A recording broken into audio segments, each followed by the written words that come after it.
আজকের এই ভিডিওতে আমরা কোরআন মাজিদের গুরুত্বপূর্ণ 4টা নিয়ম শিখব।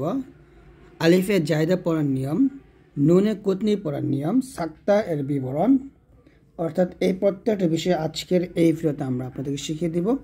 তো অবশ্যই আজকের এই ভিডিওটি যারা কোরআন মাজিদ রিডিং পড়তে পারেন তাদের জন্য খুবই গুরুত্বপূর্ণ। তো চলুন শুরু করি। আলিফে জায়দা পড়ার নিয়ম হচ্ছে যে আলিফে জায়দা, যে আলিফ জবরের পরে লেখা থাকে অথচ পড়তে হয় না তাকে আলিফে জায়দা বলে। পবিত্র কোরআনে যে সকল স্থানে আলিফের উপরে এরকম একটা গোল চিহ্ন দেওয়া থাকবে সেটাই মূলত আলিফে জায়দা। তো এই বিষয়টা আপনাদের বুঝতে হবে যে পবিত্র কোরআনে আলিফে জায়দা আছে 24টা স্থানে এইরকম পাবেন। আমরা কিন্তু সবাই জানি যে জবরের পর যদি খালি আলিফ আসে তাহলে কিন্তু এক আলিফ পরিমাণ মাদ হয় বা এক আলিফ পরিমাণ টেনে পড়তে হয়। তবে এখানে দেখুন তাই আসছে, জবরের পর খালি আলিফ আসছে। তো এখানে জবরের পর খালি আলিফ আসার পরও কিন্তু এখানে এক আলিফ টান দেওয়া যাবে না, কারণ এটাকে মূলত বলা হচ্ছে আলিফে জায়দা, অর্থাৎ অতিরিক্ত আলিফ। তো এখানে আমরা এই আলিফটা বাদ দিয়ে পড়ব। এটা লেখার সময় অবশ্যই লিখতে হবে, কিন্তু পড়ার সময় আমরা বাদ দিয়ে পড়ব। যেমন মিম জবর মা, লাম জবর লা, লাম আলিফ জবর লা, এরকম টেনে যাবে না। মিম জবর মা, লাম জবর লা, মালা, হামজা জের ই, হা খারাজের হি, মালা ইহি, মালা ইহি, এরকম। সামুদা, এই যে দা টান দেওয়া যাবে না, তাড়াতাড়ি পড়তে হবে।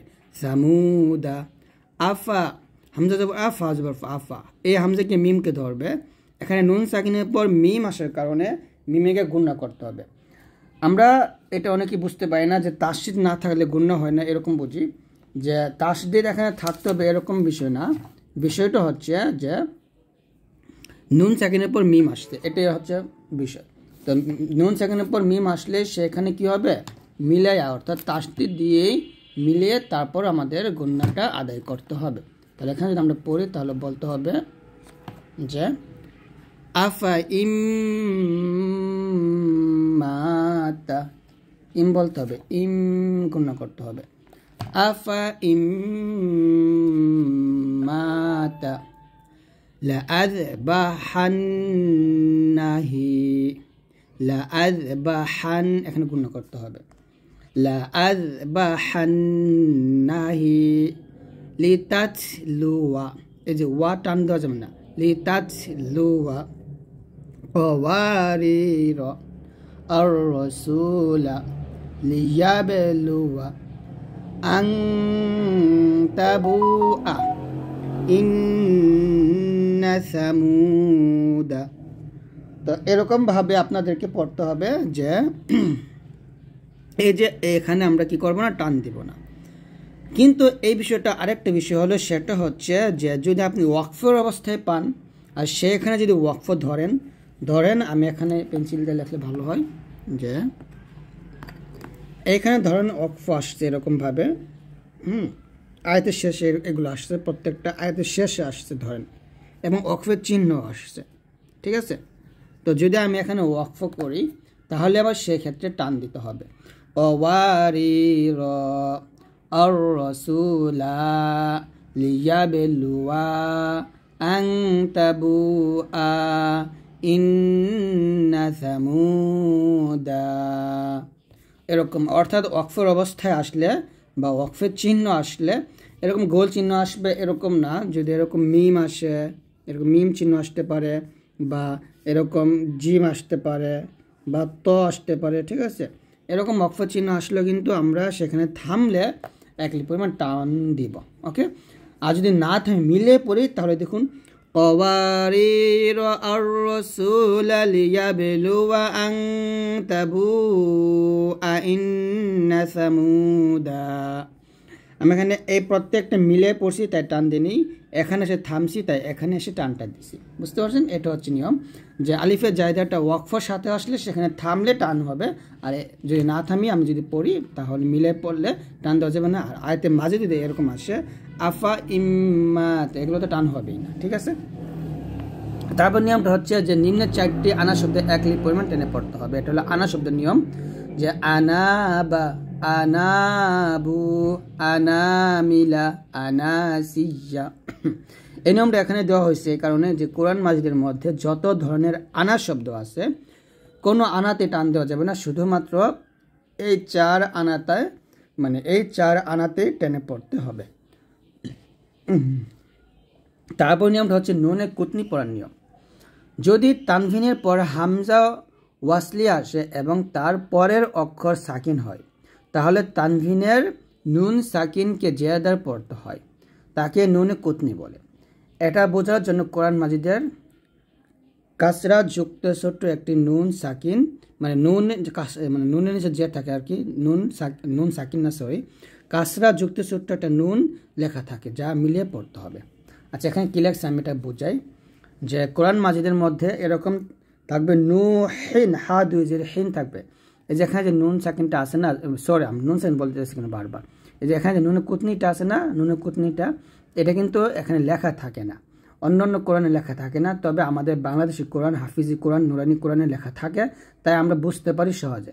কিন্তু উসমানী কোরআন, সৌদি আরবের কোরআনগুলোতে লেখা থাকে না, এখানে শুধু 2টা জের থাকে। তো 2টা জের যখন থাকবে তানবিনের তখন আমরা বুঝতে পারি যে হামজাতুল ওয়াসলের আগে, তো তখন এই যে এটা হলো হামজাতুল ওয়াসল, ঠিক আছে। তো তখন আমরা বুঝতে পারি যে এখানে একটা নুনের কুতনি গোপন করা আছে, নুহিনিল মুরসালিন এরকম পড়তাম।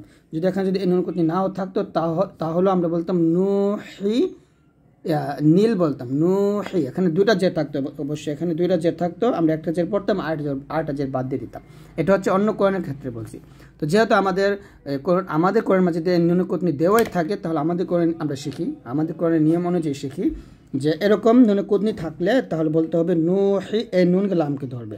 আয়াতের মাঝে থাকলে তো অবশ্যই মিলাই পড়বেন, নুহিনিল মুরসালিনা লুমাজাতিনিল্লাযী মিলাই পড়লে। আর যদি আমি এখানে থামতাম, যদি এরকম আয়াতের শেষে আসে নুন কুতনিটা, থামলে লুমাজা এই তাটা হাসাকিন হয়ে যাবে, আর আলিফের উপরে জবর দিয়ে আল্লাযী বলতে হবে, ঠিক আছে। কদিরুনিল্লাযী, এখন নিল্লাযী, যেহেতু এখানে থামা চিহ্ন আসে নাই, আমি একসাথে মিলাই পড়তেছি। আর থামা চিহ্ন আসলে থামলে লুমাজা আলিফ জবর দিয়ে বলবো আল্লাযী, আর না থামলে লুমাজাতিনিল্লাযী, এরকম ভাবে পড়তে হবে। ইয়াউমা ইযিনিল মাসাক মুহাম্মাদানিল ওয়াসিলাহ শিবানিস সামা শাইইন কদির আল্লাযী, এখানে আমি থামছি এজন্য কদির আল্লাযী বলছি। তো থামলে নুন কুতনি পড়ার দরকার নেই বা পড়তে হয় না। আজ মিলে পড়তাম তাহলে পড়তে হবে শাইইন কদিরুনিল্লাযী আও লাহওয়ানিন ফাদু ইলাইহা, নুন যে নিন গুণ করবেন। ওয়া রাহবানিয়াতা, নেবে নুনকে বাগে দেবেন, নুন বাজে নেবে তাদাউহা, এরকম ভাবে। তো নুন কুতনির নিয়মটা হচ্ছে যদি আপনি থামেন তাহলে পড়ার দরকার না, মিলে পড়লে অবশ্যই পড়তে হবে।